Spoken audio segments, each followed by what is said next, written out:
Hello friends, you are once again welcome on the online platform of Arun Dalal English Classes YouTube channel. And today we are going to shift on our that test that took place in the morning today.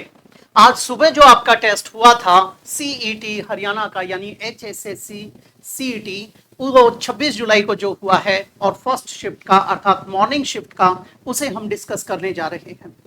इसके अंदर जिस प्रकार के questions आए हुए हैं उसी तरीके से हमें अगली शिफ्ट के लिए अभी से प्रिपेयर हो जाना चाहिए। तो देखते हैं हमारी पहली स्टेटमेंट क्या कहती है।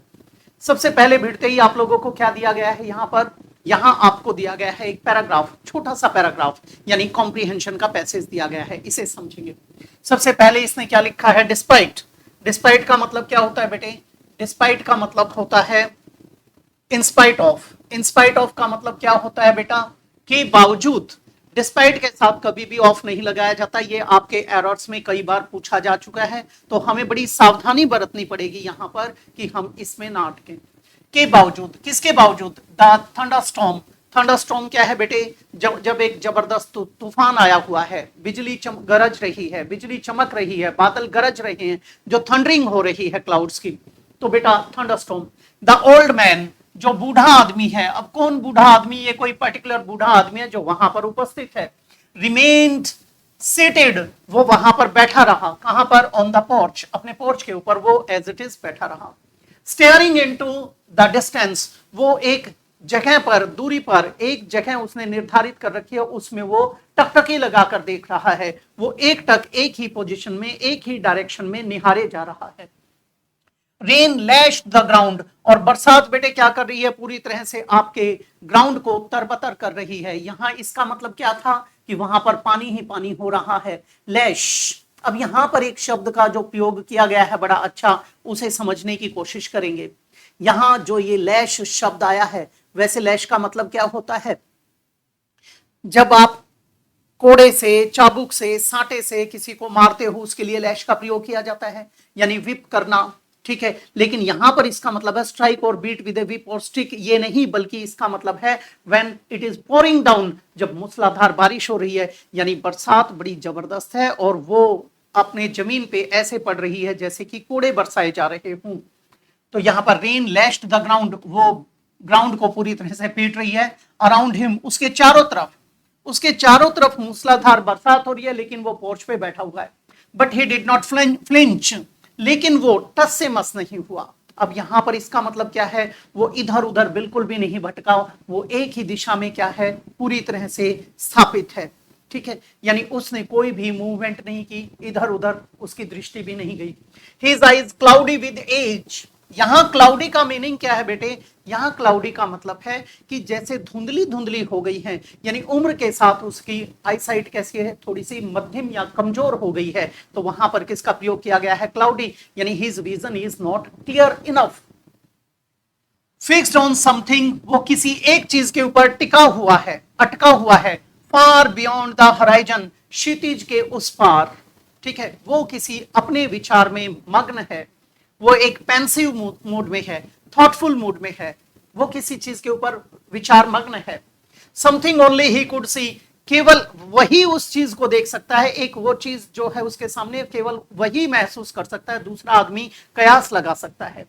द स्टॉर्म वॉज लाउड, तूफान बड़ा तेज था बेटा, बड़ी ऊंची आवाज में वो दहाड़े मार रहा था, यानी बिजली की गर्जन चमक रही है और बादल गरज रहे हैं, गर्जना जबरदस्त है।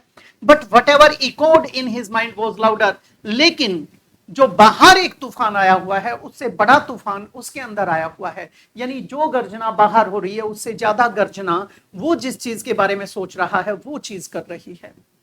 ये था हमारा पैराग्राफ। अब चलते हैं इसके क्वेश्चंस पे। What can be inferred about the man, जो बूढ़ा आदमी, जो वृद्ध व्यक्ति वहां पर बैठा है, उसके बारे में क्या डिड्यूस किया जा सकता है? ड्रॉ आउट किया जा सकता है, फिगर आउट किया जा सकता है, यानी निकाला जा सकता है। क्या सोचा जा सकता है उसके बारे में? यहां पर जब उसने ये बात बोली है, तो यहां पर यह सोचा जा सकता है कि वो इतना विचारमग्न है कि दूसरी चीज उसको डाइवर्ट या डिस्ट्रैक्ट नहीं कर पा रही है। ही वॉज अफ्रेड, वो भयभीत है। बेटे ये एलिमिनेट हो जाएगा, गलत हो गया हमारा, वो भयभीत नहीं है। अच्छा, अफ्रेड, अफ्रेड को दो तरीके से यूज किया जाता है। जब आप कहते हैं I am afraid I can't, इसका मतलब क्या है बेटे, I am sorry I can't, जब आप अपनी हेल्पलेसनेस को शो करते हो। और बेटे अफ्रेड वैसे भयभीत भी होता है, अफ्रेड ऑफ समथिंग, किसी चीज से डरा हुआ होना। He was deep in thought, बेटे हो सकता है हमारा। ही हेटेड द रेन, बेटे it is given nowhere in the passage, so this option is entirely wrong, पूरी तरह से गलत हो गया ये, कि वो नफरत करता था। He did not notice the storm, बेटे गलत हो गया, ये भी हमारा गलत है। क्या आ जाएगा, he was in deep thought, he was in A pensive mood, thoughtful mood, वो क्या था, तन्मयता के साथ किसी विचार में खोया हुआ है। फिर कहता है बेटे which of the following best describes the phrase, यहां पर एक फ्रेज दिया गया है आपको, ये फ्रेज क्या है, यानी ईडियम दिया गया है। इस ईडियम का मीनिंग हमें बताना है बेटे, क्या है, थ्रो इन द टॉल। अब ये क्या होता है बेटे, जब आपकी फाइट चल रही होती है रिंग या एरिना के अंदर, उस वक्त आपका जो अटेंडेंट वगैरह होता है वो अगर एक कपड़े को रिंग में या एरिना में उछाल देता है तो उसका मतलब है हम क्विट करते हैं, हम सरेंडर करते हैं, we don't want to fight any further, अब हम इसे आगे नहीं लड़ना चाहते।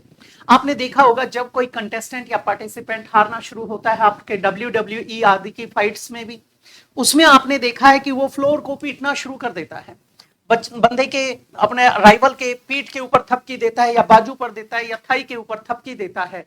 ये क्या है, थ्रो इन द टॉवल, यानी क्विट करना, सरेंडर करना, टू इल्ड। अब यहां आया टू विन, ये तो इनएप्रोप्रिएट हो जाएगा, ये तो जीत के लिए था, गलत हो गया। टू क्लीन अप, बेटे साफ करने की बात नहीं है, ये भी गलत हो गया। टू गिव अप, बेटे ये हो सकता है, गिव अप यानी क्विट, सरेंडर, ठीक है। इल्ड, आत्मसमर्पण कर देना। सेलिब्रेट, गलत हो गया, हमारा क्या आ जाएगा, टू गिव अप। अपने हरियाणा में भी फाइट होती है तो कह देते हैं तोलिया उछाल दिया, लत्ता उछाल दिया। नेक्स्ट है बेटे, arrange the sentences to form a cohesive passage of the following। आपको 4 सेंटेंसेस दिए गए हैं, ये यहां पर इसने थोड़ी सी चालाकी खेली है एग्जामिनर ने, हमें दिया जाता है PQRS, इसने PQRS ना लिख के ऐसे लिख दिया है। अब की बार हमें इनको देखना है, ठीक है। बच्चे यहां पर थोड़े से चूक जाते हैं क्योंकि उन्होंने माइंड सेट किया होता है, ऐसा कुछ भी ना करें, पहले अपना तैयार कर लें फिर लिखकर मैच कर लें। अब इसको देखेंगे क्या बनता है। पहले कहता है his parents encouraged him to try again, उसके पेरेंट्स ने उसको प्रोत्साहित किया दोबारा कोशिश करने के लिए, मोटिवेट किया, उसका मोरल बढ़ाया।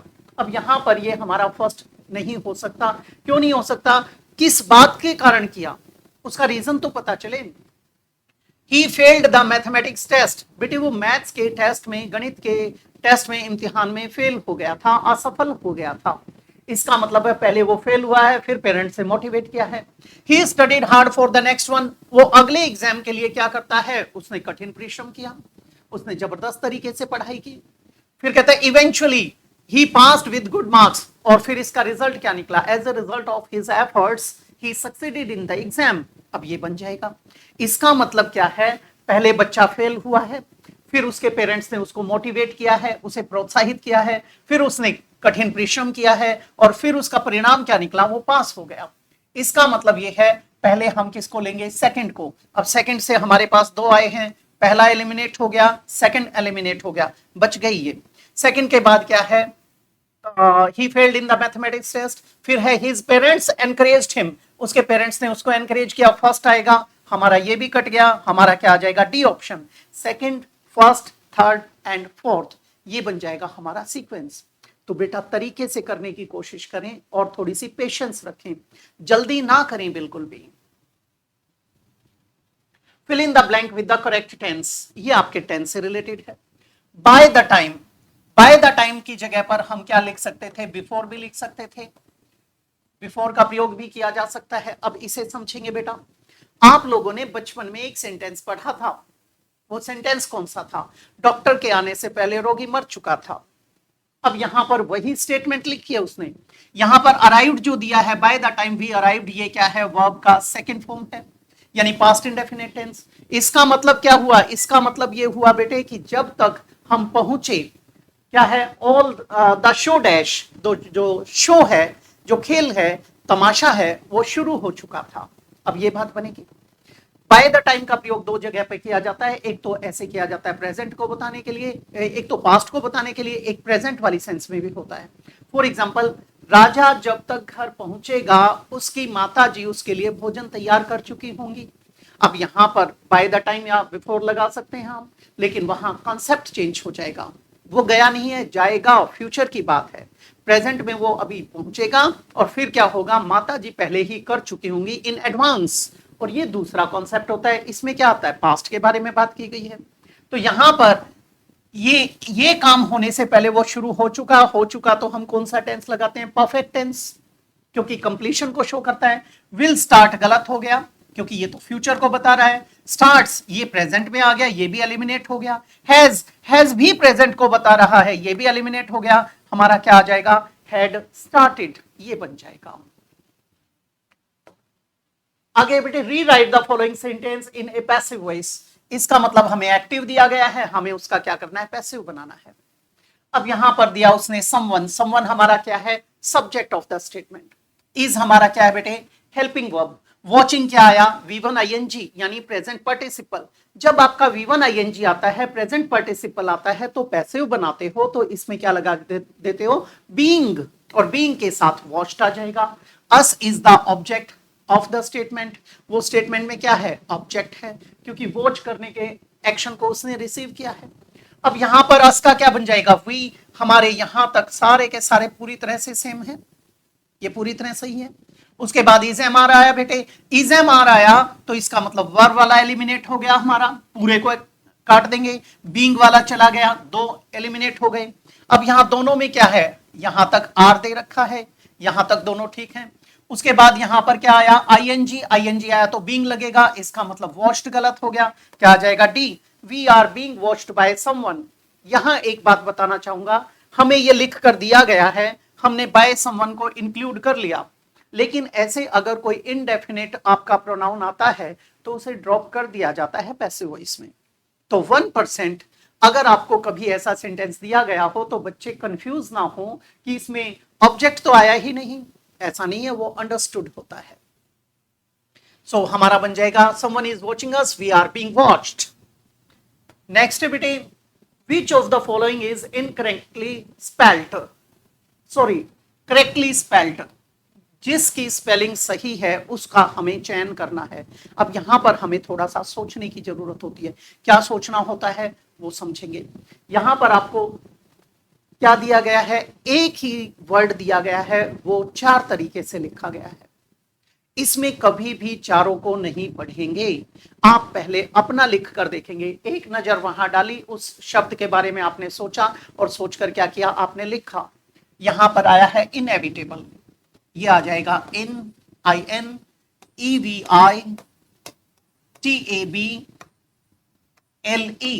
अब ये हमें कहां देखना है, यहां पर मैच करके देखना है। इनएविटेबल, इनएविटेबल मतलब अनचेंजेबल, अनचेंजेबल मतलब जो डिटरमिन्ड है, फिक्स्ड है, जिसको टाला नहीं जा सकता। ठीक है, अब ये तो घटित होगा ही होगा। अब जो चीज आपकी घटित होगी उसके लिए दिया गया है अनअवॉइडेबल, इनएस्केपेबल, जो नेसेसरी है, अपरिहार्य है, सर्टेन टू हैपन है, उसको कहते हैं इनएविटेबल। अब यहां पर आया एवा, ये गलत हो गया। यहां पर आया, यहां पर भी गलत हो गया। इन एवी, यहां पर टी कर दिया, यहां बेटे फर्स्ट आ जाएगा हमारा inevitable, unavoidable, unchangeable, certain to happen. Which of the following describes a person who speaks many languages? वो व्यक्ति जो कई भाषाएं बोलता है उसे हम कहते हैं बहुभाषी। बहुभाषी मतलब जो मल्टीलिंगुअल है। बाइलिंगुअल, बाइलिंगुअल का प्रयोग किया, ये तो है बेटे दो भाषाएं जानने वाला। दो की बात की जाती तो हम किसको ले लेते, इसको, ये हमारा एलिमिनेट हो जाएगा। मोनो, कई बार आप क्या कहते हो, मोनो एक्टिंग। मोनो एक्टिंग का मतलब होता है जब एक अकेला व्यक्ति एक्टिंग करता है। मोनोक्रेसी, एक तंत्र, रूल बाय वन। तो मोनो का प्रयोग किसके लिए किया जाता है, सिंगल के लिए। अब बेटे मोनोलिंगुअल क्या हो गया, एक भाषा बोलने वाला, ये भी हमारा एलिमिनेट हो गया। पॉलीग्लॉट, पॉली, पॉली का मतलब होता है मल्टी, मल्टी मतलब मैनी। जैसे आप कहते हो पॉलीटेक्निक यानी बहुतकनीकी संस्थान। जैसे आप कहते हो मैथमेटिक्स में पॉलीगन, बहुभुज, जिसकी कई भुजाएं हैं। ऐसे शादी का टॉपिक आता है, उसके अंदर आता है पॉलीगैमी और पॉलीएंड्री यानी मल्टी मैरिज सिस्टम। तो पोली किसके लिए आया? बहुत के लिए आया। ग्लॉट यहाँ बोलने के लिए आया। ये हमारा जो गला होता है यहाँ ग्लोटल स्टॉप बोलते हैं इसको। तो पोलीग्लॉट होता है बेटे मल्टीलिंगुअल, बहुभाषी, जो कई भाषाएं बोलता है। तो हमारा सी हो सकता है। Translator, translator is simply a person who converts a language from one language to another so that the listener may understand him. ठीक है, वहां पर ट्रांसलेटर का मतलब है अनुवादक, जो एक भाषा का सोर्स से टारगेट में क्या कर रहा है? अनुवाद कर रहा है, ताकि सुनने वाला उसे समझ सके। ये गलत हो गया, तो हमारा आ जाएगा polyglot. Change the following sentence into direct speech, इसका मतलब इनडायरेक्ट दिया गया है। यहां एग्जामिनर आपके साथ बड़ा रहम बरत रहा है। उसने पहले लिखा था भाई इसका पैसिव वॉइस दे रखा है, एक्टिव बनाइए। ठीक है, एक्टिव दे रखा है तो पैसिव बनाइए, ऐसे इंस्ट्रक्शंस लिख कर दे रहा है। यहां पर उसने लिखा है डायरेक्ट स्पीच बनाना है। ठीक है, इसका मतलब इनडायरेक्ट दिया गया है। अब इनडायरेक्ट दिया गया है तो टुकड़े करेंगे हम यहां तक। एक टुकड़ा ये हो गया, शी आस्क्ड मी, इसका मतलब इसका बनेगा शी सेड टू मी। अब बेटे शी तक हमारे सारे के सारे सेम है। यहां आस्क्ड, यहां आस्क्ड, यहां आस्क्ड, लेकिन एक चीज देखिए यहां पर उसने मी लिखा है, इसका मतलब सैड वाले को हम कंसीडर नहीं कर सकते। ये सेकंड ऑप्शन आ सकता है। आस्क्ड, आस्क्ड आया है, मी वाले को कर सकते हैं। दूसरी बात, पहले आगे बढ़ जाते हैं। यहां पर आपको क्या दिया गया है बेटा? इफ। जब यहां आपको कंजंक्शन इफ या वेदर दी जाती है, इसका मतलब आगे क्या है? Interrogative statement. और किससे शुरू होगी? हेल्पिंग वर्ब से शुरू होगी। यहां पर वॉज आया है तो यानी इज एम आ रहेगा। आई, आई हमारा फर्स्ट पर्सन है। फर्स्ट पर्सन किसके अनुसार बदलेगा? हमारे सब्जेक्ट के अनुसार, सेकंड पर्सन ऑब्जेक्ट के अनुसार। लेकिन यहां पर जो ये आई दिया गया है, ये इनडायरेक्ट स्पीच में होने के कारण ये इसके अनुसार, ऑब्जेक्ट के अनुसार। तो ऑब्जेक्ट जब आएगा, जब यहां यू आएगा, तो हमारा बनेगा आर यू फाइन। अब आर यू फाइन तो ये ठीक है, वॉज वाला एलिमिनेट हो गया, एम आई फाइन एलिमिनेट हो गया। अब हमें ये भी दिया, ये भी दिया, ठीक है। लेकिन यहां पर इस सैड के बाद उसने क्या नहीं लिखा? ऑब्जेक्ट नहीं लिखा। तो ये हमारा सेकंड ऑप्शन है। हमारा फर्स्ट ऑप्शन क्या जाएगा? D, she asked me are you fine. अगर यहां पर होता शी सेड टू मी, तो हमें किसका चयन करना पड़ता? फर्स्ट का। गांठ बांध लेना इस चीज को। अगर आपका किसी तरीके से एग्जामिनर नंबर काटने की कोशिश करता है तो आप उसे ट्रैप कर सकते हैं, आप केस कर सकते हैं। ठीक है, अब हमें क्या चुनना पड़ेगा? मजबूरी है ये। ऐसा क्यों? उसका कारण भी मैं आपको बता देता हूं। यू हमारा सेकंड पर्सन जो है, ये आपके रिपोर्टिंग वर्ब के ऑब्जेक्ट के अनुसार बदलता है। अब शी ने कहा तो उससे भी तो कह सकती है वो। यहां ये कहां जस्टिफाइड है कि मुझसे ही कहा? Is it clear? इस कारण से आप किसको लेंगे? डी ऑप्शन को। What is the antonym of ambiguous? Ambi, ambi का प्रयोग किया जाता है बेटे द्वि के लिए, बहुत के लिए। ठीक है, मोटा सा एग्जांपल देता हूं। आप लोगों की मूवी आई थी अपरिचित, उसके अंदर जो मेन कैरेक्टर था, जो प्रोटैगनिस्ट था, हीरो था, उसका नाम था अम्बी। और ये शब्द कहां से निकला हुआ है? वहीं से, साउदर्न लैंग्वेजेस से। इसका मतलब होता है द्वि या बहुत। यानी जो अम्बी था वो कभी तो रेमो बन जाता था, कभी अपरिचित बन जाता था, कभी अपने वास्तविक रूप में रहता था। तो एम्बी मतलब द्वि या बहुत, और ड्यू का प्रयोग किया गया है बोलने के लिए। जैसे डायलॉग में आता है, प्रोलॉग में आता है, मोनोलॉग में आता है, ठीक है, एपिलॉग में आता है। तो ड्यू बोलना था। एम्बिगियस का मतलब है मल्टी इंटरप्रेटिंग, यानी कोई ऐसा शब्द या ऐसा सेंटेंस जिसके कई अर्थ निकलते हैं। द सेंटेंस और a word that can be interpreted in so many ways. जो अनक्लियर होता है, अस्पष्ट होता है, जो ऑब्सक्योर होता है, उसके लिए हम किसका प्रयोग करते हैं? उसके लिए हम प्रयोग करते हैं आपके एम्बिग्यूअस का। अब यहां पर समझने की कोशिश करेंगे। ये जो एम्बिग्यूअस आया है, ये था आपका बहुअर्थी, मिसलीडिंग जो हो जाता है। अब पहले में कहता है ऑब्सक्योर, ऑब्सक्योर का मतलब है अनक्लियर, ये तो इसका पर्याय हो गया बेटा। और वेग, वेग का मतलब भी यही होता है। तीनों सिनोनिम्स हैं। हमें क्या चाहिए? हमें तो एंटोनिम चाहिए है, तो एंटोनिम आएगा आपका डेफिनेट। डेफिनेट यानी जो सर्टेन है, जिसमें एक ही मीनिंग निकलेगा, एम्बिग्यूअस नहीं है। तो इसमें आया आपका ऑब्सक्योर। ऑब्सक्योर, अनक्लियर और वेग, तीनों का क्या मतलब हुआ? आपका सेम मतलब निकलेगा, सेम मीनिंग निकलेगा। ये तो क्या है? हमारे सिनोनिम्स बन गए। और हम किस पर चले जाएंगे? डेफिनेट पर, सर्टेन पर। इससे मिलते जुलते और भी शब्द होते हैं, जैसे आपके पेपर में कई बार दिया जाता है एम्बीडेक्स्ट्रस। डेक्स्टर किसके लिए होता है बेटे? जो राइट हैंडेड होते हैं उनके लिए। धरती के ऊपर लगभग 95% people they are right handed. and the person who uses that one thing, he uses that thing skillfully, efficiently, dexterous, in a dexterous way. तो बेटे dexterous क्या है? skilled के लिए आया, efficient के लिए आया, adept के लिए आया। तो बेटा यहां पर एम्बीडेक्स्ट्रस का मतलब क्या होता है? वो व्यक्ति जो दोनों हाथों का प्रयोग समान कौशल के साथ करता है। You can cite the example of the movie Three Idiots in which there was a character Virus, जो उनका डायरेक्टर वगैरह था या डीन था, वो क्या करता था? दोनों हाथों से लिखता था। एक से राजू रस्तोगी के घर कंप्लेंट लेटर लिख रहा था, एक से फरहान के घर।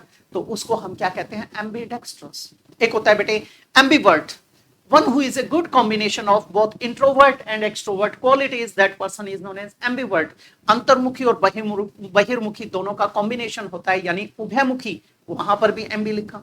एक होता है एम्बिवेलेंट, जब गुड और बैड फीलिंग्स इकट्ठा आपके मन में उमड़ती हैं, उसे कहते हैं एम्बिवेलेंट। तो एम्बिगियस था द्विअर्थी, हमारा क्या आ जाएगा? ये। एक होता है बेटे वेग, एक होता है वॉग, एक आप कहते हो ऑब्सोलीट। ऑब्सोलीट यानी out of fashion. Out of fashion मतलब नॉट इन वॉग, आउट ऑफ वॉग, अप्रचलित, जो प्रचलन से बाहर चला जाता है, फैशन के दौर से बाहर चला जाता है। लेकिन ये क्या था? वेग। वेग यानी ऑब्सक्योर, यानी अनक्लियर, हमारा बना डेफिनेट। नेक्स्ट है बेटे identify which part of the following sentence has an error. हमें त्रुटि को देखना है कहां पर है। इफ आई वॉज यू, अब जब ये इस प्रकार की स्टेटमेंट आती है तो इसका जो मूड बताना हो तो ये होता है सब्जंक्टिव मूड। सब्जंक्टिव मूड का मतलब होता है जो हाइपोथेटिकल थॉट्स को डिस्क्राइब करता है, यानी अनरियल सिचुएशन को, इमेजिनेशन को बताता है, अनफुलफिल्ड विश को बताता है, उसकी बात की गई है। ऐसे में हमेशा याद रखेंगे जहां पर हमारे प्रकृति और हमारे समाज के नियम टूटते हैं, वहां ग्रामर के नियम भी तोड़ दिए जाते हैं। तो एरर हमारा पहले में ही आ जाएगा। यहां पर इफ आई वॉज नहीं, यहां पर क्या आएगा आपका? इफ आई वर यू, अगर मैं आपकी जगह होता, I would not ignore the warning at any cost, तो मैं इस चेतावनी को किसी भी कीमत पे अनदेखा ना करता, इसकी अवहेलना ना करता। तो हमारा एरर किस में आया बेटा? फर्स्ट में। अब ये तो हमारा बिल्कुल पहले पे ही दे रखा है, आज तो कमाल कर दिया, नहीं तो इनको क्या करता है? शफलिंग करके देता है। फर्स्ट में आया, वर आना था, हमने क्या कर दिया? यहीं पे इसको टिक कर दिया। तो ये था आपका पेपर आज के लिए। अब जब शाम को मुझे सेकंड शिफ्ट का मिलेगा, उसे रात को पोस्ट कर दूंगा, ताकि कल जो एग्जाम है 7 जुलाई को, उसकी आप पहले से प्लानिंग करके, प्रिपरेशन करके चल सकें। तो इसमें से अपने काम के से संबंधित चीजें निकालने की कोशिश करें। आपको एक रफ आइडिया मिल जाएगा कि हमारा पेपर इस तरीके का आएगा और 10 मार्क्स का दिया जाएगा। तो इसी के साथ मैं इजाजत चाहूंगा आप लोगों से। आप अपने डाउट्स या प्रॉब्लम्स व्हाट्सएप कर सकते हैं। मिलते हैं अगले पेपर में रात को। नमस्कार दोस्तों।